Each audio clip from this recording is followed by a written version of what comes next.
Hello guys, welcome to the channel. This video will show you how to share projects on your CapCut PC. First of all, what you have to do, you have to create spaces. As you can see, I have spaces like this. The name is Creative by Julius. And then what you have to do, you create or join. And then after you create the spaces, and then go enter your spaces. And then over here, you can see a share button. And then you can click share and then copy the invitation link and then send it to your friend, colleague, or your peers.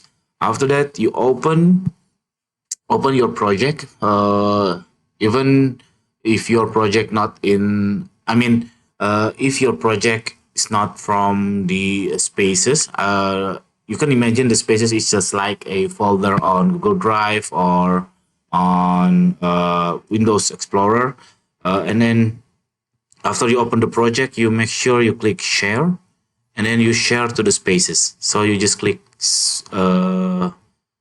these spaces you want to share and then export and share, and that's it. That is how to share the CapCut project to your friend, peers, or colleague. If you have any question, please put on the comment below. Thank you for watching, guys. Don't forget to subscribe. Thank you. Bye.